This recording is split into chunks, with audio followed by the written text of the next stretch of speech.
अच्छा जी, बिस्मिल्लाहिर्रहमानिर्रहीम। पकड़े सर, हमें पता है, सर हमें पता है। यार इसे हाथ से पकड़ते हैं भाई। सर सही कह रहे हैं, हैंड भी थक गया ना पकड़ पकड़ के। मैंने इतने पकड़े हैं यार। ये ले। हाँ जी, शुरू करें। खामोशी, आवाज ना आए। खामोश। बिस्मिल्लाहिर्रहमानिर्रहीम। आज हम सारी खवातीन और बच्चे आज यहाँ सुप्रीम कोर्ट की रजिस्ट्री के बाहर इसलिए हाजिर हुए हैं कि हम इंशाल्लाह आज एक पिटिशन दायर कर रहे हैं। हमारी तरफ से एक पिटिशन दायर हो रही है। हमने कहा है कि जो जुल्म स्वाति साहब पे, स्वाति साहब के ख़ानदान पे और जो चादर और चार दीवारी जिस तरीके से पामाल हुई है, आज हम सुप्रीम कोर्ट के सामने चाहते हैं कि वो सो मोटो एक्शन लेके हम खवातीन की ये चादर और चार दीवारी का तहफ़्फ़ुज़ इंश्योर करें। वजह यह है कि इससे ज़्यादा बड़ा जुल्म नहीं हो सकता। एक 75 साला इंसान जो आपका सेनेटर है, आप लोगों ने खुदा जाने किस प्रेशर की वजह से पहले उनके घर आके उनके छोटे छोटे बच्चों के सामने, उनके पोते पोतियों के सामने आपने पहले उनकी बेइज्जती की, उनके घर वालों के सामने उनकी बेइज्जती की, और बेइज्जती करने के बाद उनको वहाँ से आप लेके गए। और उसके बाद इम्पॉर्टेंट ये चीज़ है, अभी हम आपके साथ सबके साथ पिटिशन की कॉपी भी शेयर करेंगे।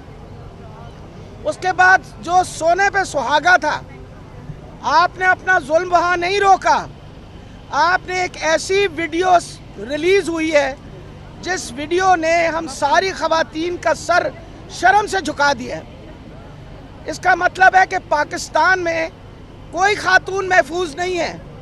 ये जो इम्पोर्टेड हुकूमत है, इसको हया शर्म आनी चाहिए कि तुम्हारे वक्त के अंदर आज औरतें और बच्चे सड़क पे खड़े होके, आज हम खड़े होके एहतजाज इस बात पे कर रहे हैं कि हमें अपनी चादर और चार दीवारी का तहफ़्फ़ुज़ पे इस वक्त खदशा है। पहले भी तुमने जुल्म किया। 25 मई को जो आपने ज़्यादतियाँ औरतों और बच्चों के साथ की, वो किसी से ढकी छुपी नहीं है। राना सनाउल्लाह, जिस तरीके से तुमने औरतों का ज़दोकोब किया, जिस तरीके से तुमने हमारे साथ ज़्यादती की, वो सब रिकॉर्ड पे मौजूद है। तुम बाज नहीं आ रहे इन कामों से।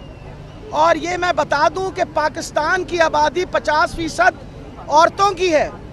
अगर तुमने इसी तरह के तमाशे बनाए रखे, औरत की इज्जत का ख्याल न रखा गया, तो हम खड़े हैं और खड़े होकर तुम्हें बताएंगे। जब औरतों का एहतजाज होगा तुम्हें पता चलेगा। क्या तुम लोगों के घर में अब माएँ बहनें नहीं रही? हम तो ये पूछना चाहते हैं। सबके घरों से माएँ बहनें चली गई हैं, सबकी माएँ बहनें सांझी होती हैं। और उसके बाद वो वीडियो के बाद मुझे इतनी तकलीफ़ होती थी कि वो एक बुज़ुर्ग इंसान आंसुओं से रोता था। आपने और कितनी बेइज्जती करनी है और कितनी बेइज्जती करवानी है। उसके बाद फिर उस बंदे की फ्रस्ट्रेशन देखे, उसको इंसाफ ही नहीं मिल रहा। अगर उसको इंसाफ नहीं मिलेगा तो कहाँ जाएगा? और अगर उसने जिक्र कर दी और बात कर दी तो आप फिर उसे पकड़ के ले गए, फिर पकड़ के ले गए, फिर मारा, ज़दोकोब किया, उसके घर वालों को फिर डराया धमकाया। ये तरीका है? ये आप कहते हैं कि जमहूरियत है? इससे बड़ी फाशिस्ट हुकूमत तो और कोई नहीं हो सकती। आज हम इस तकलीफ़ के साथ सुप्रीम कोर्ट के बाहर खड़े हुए हैं और इंशाल्लाह अपनी पिटिशन दर्ज करेंगे। और मुझे बहुत उम्मीद है कि हमारे चीफ जस्टिस जो हैं इस पर सो मोटो एक्शन लेंगे। वजह यह है, न सिर्फ इस पर, मैं इंशाल्लाह मौलाना फजलुर रहमान, वैसे तो मैं मौलाना पता नहीं क्यों कह जाती हूँ उसके साथ, वो डीजल फजलुर रहमान, उससे ज़्यादा घटिया इंसान कोई नहीं है। जो ज़ुबान उसने इस्तेमाल की है, इंशाल्लाह उसके ख़िलाफ़ FIR दर्ज करेंगे और इंश्योर करेंगे कि उसको कड़ी से कड़ी सज़ा मिले। हमने तो दुख इस बात का है कि हम खवातीन इस पाकिस्तान की आज़ादी के अंदर भी खवातीन का बहुत बड़ा हिस्सा था। खवातीन ने अगर आज़ादी जब पाकिस्तान की मिली थी उसमें ना शमूलियत करते तो शायद पाकिस्तान आज़ाद नहीं हो सकता। आज भी सारी माएँ बहनें यहाँ खड़ी हैं और हम सारी माएँ बहनें यही कह रहे हैं कि हमें ज़हनी आज़ादी दीजिए। हम इस तरह की अल्लाह ताला माफ़ रखे फैशिस्ट हुकूमत जो है उसे बर्दाश्त नहीं कर सकते कि खवातीन पे जुल्म हो और आप हर तरीके से लोगों के ऊपर ज्यादती करें, खवातीन की कोई सुनीद ना हो।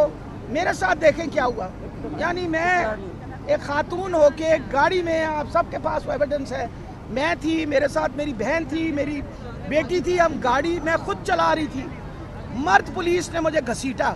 आपने वो सब कुछ देखा और सिर्फ मैं नहीं, इस तरह हमारी सैकड़ों औरतों के साथ ज्यादती की गई और किसी ने कोई शोर नहीं मचाया।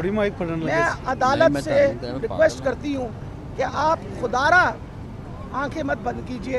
हालात पाकिस्तान के दिन ब दिन ख़राब से ख़राब तर होते चले जा रहे हैं। हम खवातीन बहुत इनसिक्योर फील कर रहे हैं और हम चाहते हैं कि इस फाशिस्ट हुकूमत को सवाल तो पूछें इनसे कि क्या इन्होंने इसी तरह औरतों की इज्जत को पामाल करना है या और भी कुछ करना है ज़िंदगी के अंदर। बेड़ा गर्क तो इन्होंने इकॉनमी का कर ही डाला। इस वक्त मईशत जो है उसका बेड़ा गर्क हुआ है। डिफ़ॉल्ट के लिए मुल्क डिफ़ॉल्ट पे जा रहा है।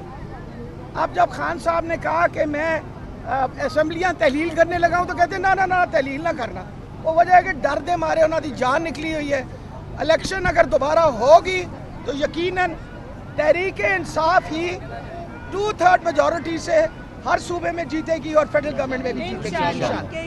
इसलिए मैं आखिरी बार बताना चाहती हूँ कि इस तरह के जुल्म के ज़ाब्ते हम नहीं बर्दाश्त कर सकेंगे।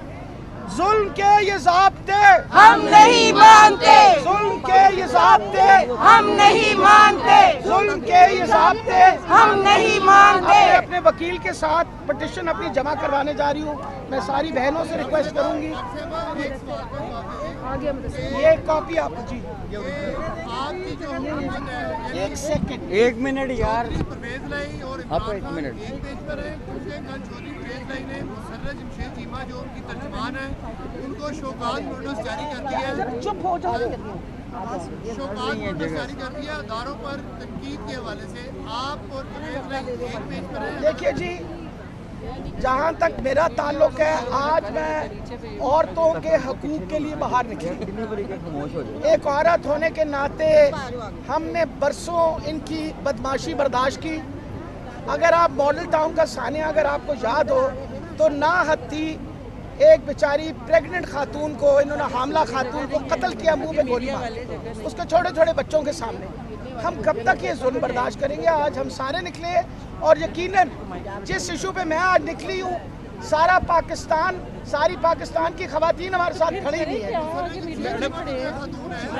मैडम देखिए, ये जो आप कर रही हैं इवेंट, ये बहुत इंपॉर्टेंट है, इसको डिनाई नहीं किया जा सकता खवातीन के हकूक़ के हवाले से, लेकिन सवाल कुछ और जवाब चला ये तो नहीं चलेगा।